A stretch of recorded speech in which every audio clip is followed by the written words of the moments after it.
सभी बच्चों को मात्र नर्मदे हर, जय हिंद, जय भारत। ये हमारा लेक्चर नंबर 6 है, जिसमें मैं लॉज ऑफ एक्सपोनेंट की आज दो और इंपॉर्टेंट प्रॉपर्टीज के बारे में डिस्कशन करूंगा। ठीक है, बड़े ध्यान से समझना है प्रॉपर्टी। चलिए, प्रॉपर्टी नंबर 1 देखो बच्चे, ये ए स्क्वायर है मल्टीप्लाई बाय बी स्क्वायर है। अभी क्या है, यहां पे बेस अलग अलग हैं लेकिन पावर सेम है। बेस अलग अलग है और पावर लेकिन सेम है। तो जब कभी ऐसा होता है ना कि बेस अलग अलग हो और पावर सेम हो, तो इसको हम ऐसा भी लिख सकते हैं। हम क्या कर सकते हैं, दोनों बेस को मल्टीप्लाई कर सकते हैं और पावर एक साथ स्क्वायर लगा सकते हैं। ठीक है, ऐसा हम कर सकते हैं, ये भी एक प्रॉपर्टी होती है। ठीक है, जैसे एक एग्जांपल लेके समझाता हूं। 5 की पावर 2 मल्टीप्लाई बाय 10 की पावर 2, इसको हम ऐसा लिख सकते हैं। कैसा लिख सकते हैं, दोनों बेस अलग अलग हैं लेकिन पावर तो सेम है ना। मल्टीप्लाई में होगा लेकिन बच्चे ये प्लस में नहीं होगा, सिर्फ मल्टीप्लाई में ये प्रॉपर्टी वैलिड है। तो क्या करेंगे, हम दोनों बेस को मल्टीप्लाई कर देंगे, पावर एक कर देंगे। तो ऐसा भी कर सकते हैं, तो ये हो जाएगा 50 का स्क्वायर, ऐसा भी कर देंगे और ये हो जाएगा 2500। ठीक है, देखिए 4 का क्यूब इंटू 10 का क्यूब, दोनों बेस अलग अलग हैं लेकिन पावर सेम है, तो दिस विल बिकम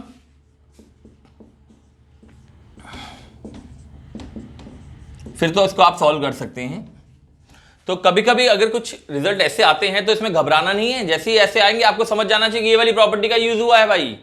तो ये प्रॉपर्टी बहुत अच्छे से लिख लो, जब हम इसमें क्वेश्चन करेंगे तो और अच्छे से ज्यादा समझ में आएगा। लेकिन अभी ये प्रॉपर्टी लिख लीजिए। मैं कुछ और एग्जाम्पल बता देता हूं।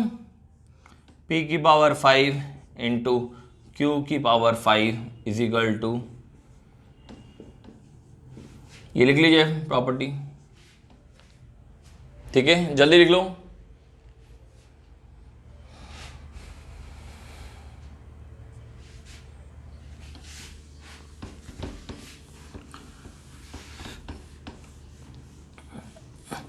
तो जैसे मल्टीप्लाई में होता है, ऐसे डिवीजन में भी ये प्रॉपर्टी वैलिड होती है। ठीक है, जैसे अगर कभी लिखा होगा a square divided by b square, तो हम इसको ऐसा लिख सकते हैं, ए अपॉन बी का होल स्क्वायर लिख सकते हैं भाई, कोई प्रॉब्लम नहीं है।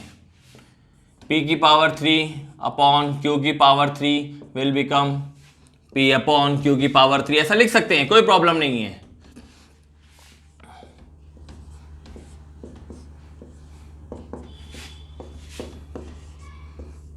ठीक है, इसमें कुछ एग्जाम्पल भी बता देता हूं मैं, एग्जाम्पल क्या क्या हो जाएंगे।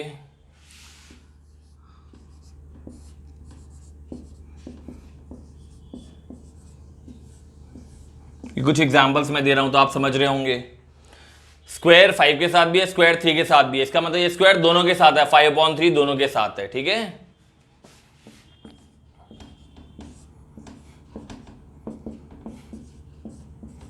तो ये प्रॉपर्टी लिख लीजिए फटाफट, लिख लो जल्दी से। तो ये प्रॉपर्टी भी बहुत काम आने वाली है, जब हम क्वेश्चंस को सॉल्व करेंगे तो इस प्रॉपर्टी का भी यूज करेंगे। ठीक है, ठीक, चलिए।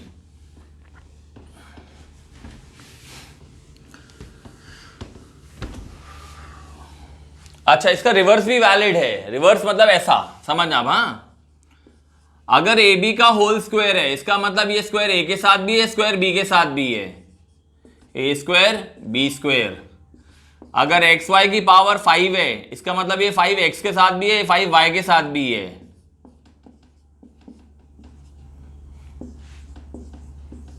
अगर ये क्यूब है तो इसका मतलब ये क्यूब पी के साथ भी है, क्यूब क्यू के साथ भी है।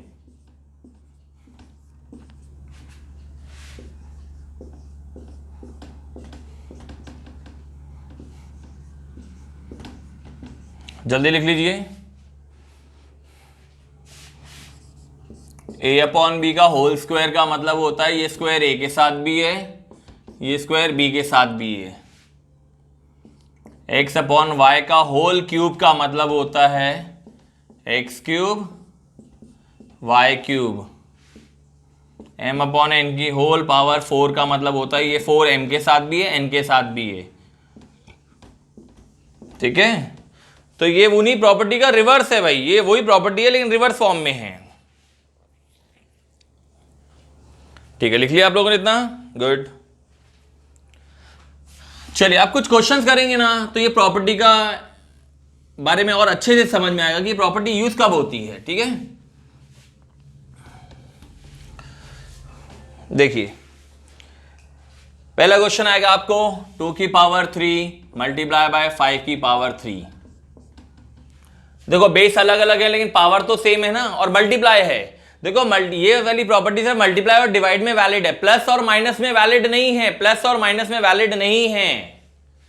तो ये बन जाएगा, ठीक है, और फिर आप इसको मल्टीप्लाई कर लेना। 2 5 या 10 होता है, 10 की पावर 3 मतलब 10 इंटू 10 इंटू 10,000। ठीक है बच्चे, एक बात ध्यान रखना, कभी भी a प्लस बी और फिर पावर 3 है तो ये मत सोचना कि ये 3 a के साथ भी है 3 b के साथ भी है, ऐसा मत सोच लेना, ये बिल्कुल गलत है, ये बिल्कुल गलत है। ये क्यूब a के साथ भी है, क्यूब b के साथ भी, ऐसा बहुत से बच्चे सोच लेते हैं। नहीं, ऐसा नहीं होगा, क्योंकि प्लस साइन है, प्लस और माइनस में वैलिड नहीं होता है। हाँ, यही अगर मल्टीप्लाई होता a into B, a into B, a into B का क्यूब होता तो ये वैलिड होता। मल्टीप्लाई में ये वैलिड है, डिवाइड में ये वैलिड है, प्लस और माइनस में ये चीज वैलिड नहीं है। ठीक है, तो इस बात का भी ध्यान रखेंगे आप लोग।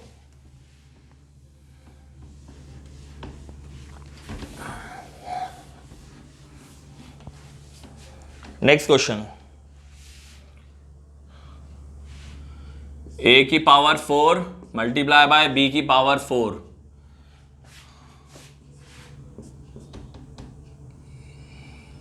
क्या बन जाएगा बताओ भाई? a मल्टीप्लाई बाय b की पावर 4 मतलब ab की पावर 4, ऐसा बन जाएगा। ठीक है, लिखते जाओ बच्चे। देखो ये छोटे छोटे एग्जांपल्स हैं, जब ये छोटी छोटी चीजें आपको बनेंगी तो डेफिनेटली बड़े क्वेश्चंस आप बड़े आराम से कर लेंगे। तो ये छोटी छोटी प्रॉपर्टीज इनको लिखते जाइए। चलो आओ भाई, एक बड़ा क्वेश्चन करेंगे अब। हाँ, इन सब प्रॉपर्टीज का यूज करके एक बहुत बड़ा क्वेश्चन करते हैं अपन। आओ समझो क्या है।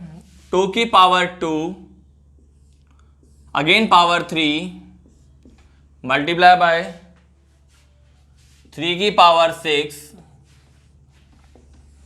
और फिर मल्टीप्लाई बाय 5 की पावर 6। ठीक है, चलिए आ जाओ।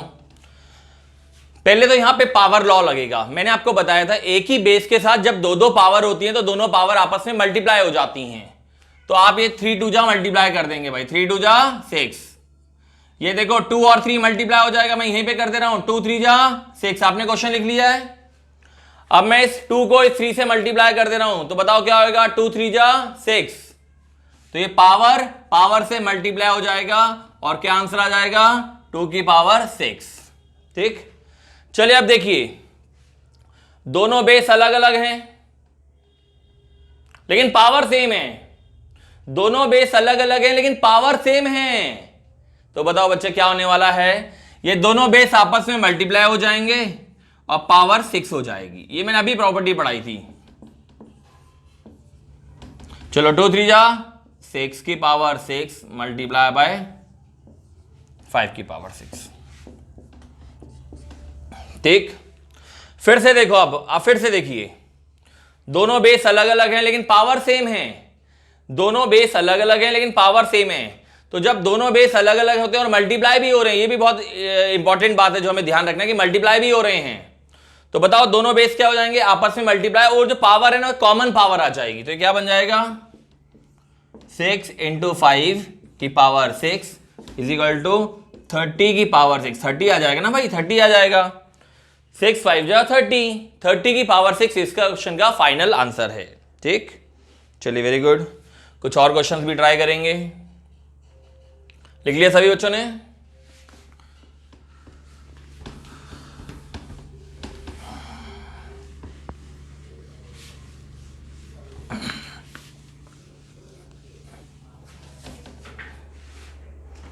चलो एक नॉर्मल सा क्वेश्चन है, तो इसमें दूसरी प्रॉपर्टी लगेगी। एक क्वेश्चन ये है और एक क्वेश्चन ये है। ठीक है, दो अलग अलग क्वेश्चन है। आपको याद है मैंने एक प्रॉपर्टी पढ़ाई थी, anything raise to zero is always one. किसी भी चीज की पावर अगर जीरो है, किसी भी चीज की अगर पावर जीरो है तो उसका आंसर वन आएगा, चाहे बेस कुछ भी हो। इससे मैं एक वर्ड यूज करता हूं, anything, anything raise to zero is always one, anything raise to zero is always one. 2 की पावर 0 1, 3 की पावर 0 1, 5 की पावर 0 1, 1 + 1 + 1 3 इज द आंसर। अब यहां पे देखिए, anything raise to 0 1, anything raise to 0 1, anything raise to 0 1, लेकिन ये मल्टीप्लाई हो रहे हैं, 1 × 1 × 1, ये मल्टीप्लाई हो रहे हैं तो आंसर 1 आएगा। अब तुम्हें समझ में आया कब आंसर 3 आता है, कब आंसर 1 आता है। प्लस हो रहा है तो 3 आएगा, मल्टीप्लाई हो रहा है तो 1 आएगा। तो इन साइंस का भी बहुत ध्यान रखना है हमें क्वेश्चन सॉल्व करते वक्त। ठीक, गुड। चलो इसी ऐसा एक क्वेश्चन और सॉल्व कर लो फटाफट, देखते हैं क्या आंसर देता है आप जल्दी से। 3 की पावर 0 + 2 की पावर 0 मल्टीप्लाई बाय 5 की पावर 0। चलो सॉल्व करो इसको, जल्दी सॉल्व करिए।